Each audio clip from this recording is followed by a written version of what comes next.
Hello friends, welcome to our channel इतिहास हमारी नजर से। आज की हमारी वीडियो का विषय है भीष्म पितामह। संपूर्ण कहानी पूर्वजन्म से मृत्यु तक। महाभारत एक ऐसा ग्रंथ है जिसमें कई नायक हैं। उनमें से एक नायक भीष्म पितामह भी हैं। सभी लोग जानते हैं कि भीष्म पितामह ने महाभारत की लड़ाई में कौरवों की ओर से युद्ध किया था, लेकिन बहुत से लोग उनके जीवन से जुड़ी बड़ी घटनाओं के बारे में नहीं जानते, जैसे भीष्म पितामह पूर्व जन्म में कौन थे, किसके श्राप के कारण उन्हें मनुष्य योनि में जन्म लेना पड़ा, उनके गुरु कौन थे और उन्हें क्यों अपने ही गुरु से युद्ध करना पड़ा।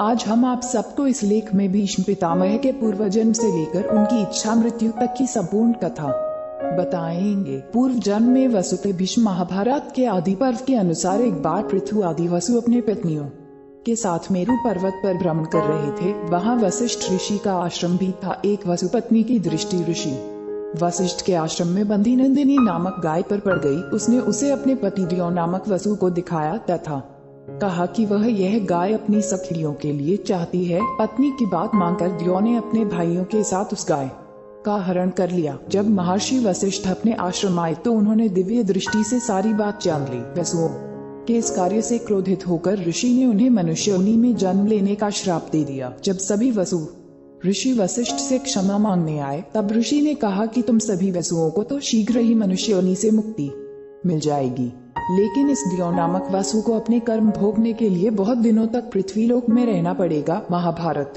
के अनुसार दियो नामक वसु ने गंगा पुत्र भीष्म के रूप में जन्म लिया था। श्राप के प्रभाव से वे लंबे समय तक पृथ्वी पर रहे तथा अंत में इच्छा मृत्यु से प्राण त्यागे। कैसे हुआ भीष्म पितामह का जन्म? भीष्म पितामह के पिता का नाम राजा शांतनु था। एक बार शांतनु शिकार खेलते खेलते गंगा तट पर जा पहुँचे। उन्होंने वहाँ एक परम सुंदर स्त्री देखी। उसके रूप को देखकर शांतनु उस पर मोहित हो गए। शांतनु ने उसका परिचय पूछते हुए उसे अपने पत्नी बनने को कहा। उस स्त्री ने इसकी स्वीकृति दे दी, लेकिन एक शर्त रखी कि आप कभी भी मुझे किसी भी काम के लिए रोकेंगे नहीं, अन्यथा उसी पल मैं आपको छोड़कर चली जाऊंगी। शांतनु ने यह शर्त स्वीकार कर ली तथा उस स्त्री से विवाह कर लिया। इस प्रकार दोनों का जीवन सुखपूर्वक बीतने लगा। समय बीतने पर शांतनु के यहाँ 7 पुत्रों ने जन्म लिया, लेकिन सभी पुत्रों को उस स्त्री ने गंगा नदी में डाल दिया। शांतनु यह देखकर भी कुछ नहीं कर पाए, क्योंकि उन्हें डर था कि यदि मैंने इससे इसका कारण पूछा तो यह मुझे छोड़कर चली जाएगी। 8वां पुत्र होने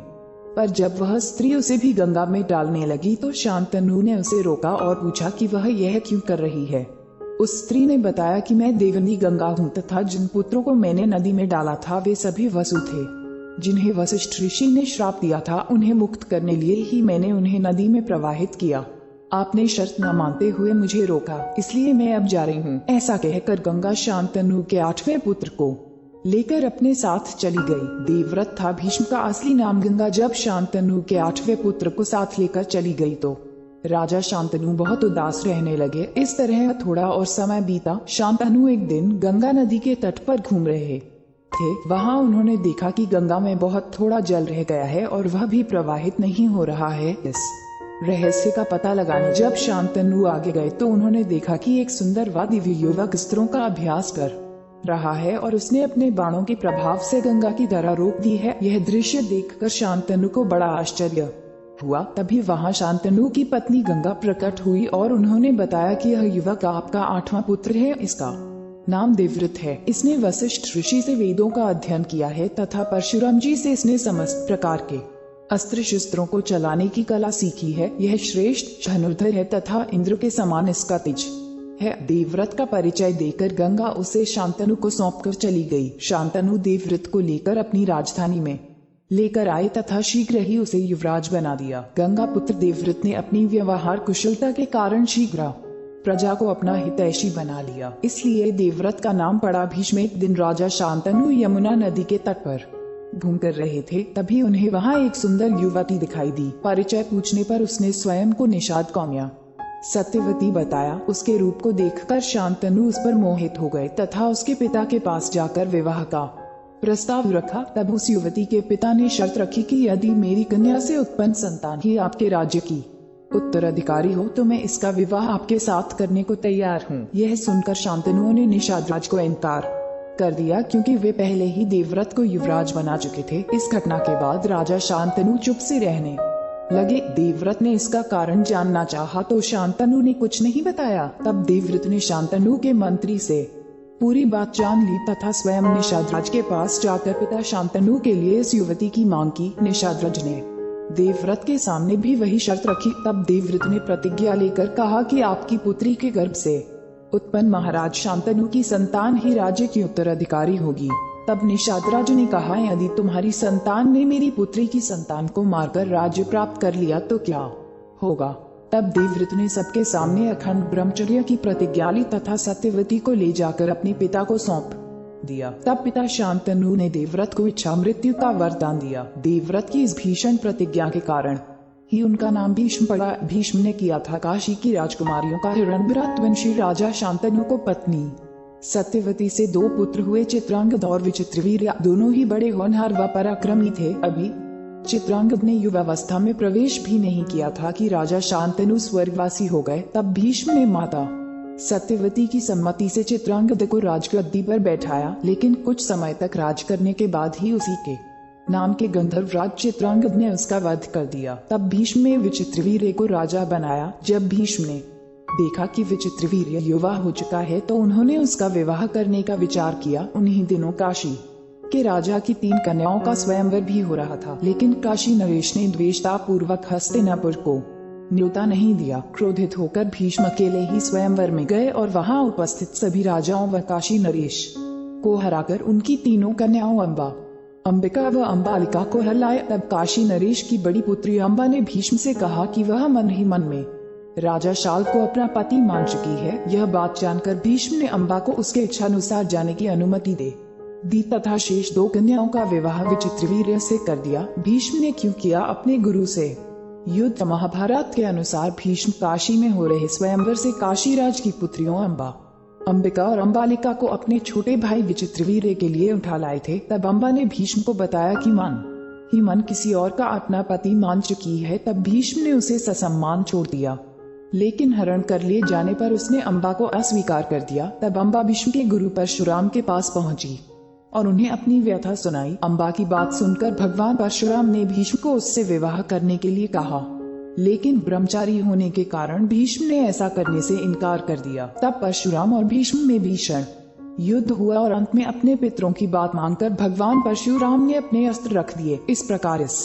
युद्ध में न किसी की हार हुई न किसी की जीत। अगले जन्म में अंबा ने शिखंडी के रूप में जन्म लिया और भीष्म की मृत्यु का कारण बनी। भीष्म ने दिया था युधिष्ठिर को विजय होने का आशीर्वाद। जिस समय कौरवों और पांडवों में युद्ध शुरू होने वाला था, उसी समय धर्मराज युधिष्ठिर अपने रथ से उतरकर कौरव सेना की ओर चल दिए। कौरव सेना में जाकर युधिष्ठिर ने सबसे पहले भीष्म पितामह से आशीर्वाद लिया और युद्ध करने के लिए उनसे आज्ञा मांगी। तब भीष्म ने कहा कि यदि तुम इस समय मेरे पास न आए होते तो मैं तुम्हारी पराजय के लिए तुम्हें श्राप दे देता, लेकिन अब मैं तुमसे बहुत प्रसन्न हूँ। तुम युद्ध करो, तुम्हारी ही विजय होगी। तब युधिष्ठिर ने भीष्म पितामह से कहा कि आपको तो युद्ध में कोई भी जीत नहीं सकता, तो हम युद्ध कैसे जीत पाएंगे? भीष्म ने कहा, संग्राम भूमि में युद्ध करते समय मुझे जीत सके ऐसी तो मुझे कोई दिखाई नहीं देता। मेरी मृत्यु का भी कोई निश्चित समय नहीं है, इसलिए तुम किसी दूसरे समय आकर मुझसे मिलना। भीष्म ने दिलाया था श्री कृष्ण को क्रोध। जब पांडवों व कौरवों का युद्ध प्रारंभ हुआ,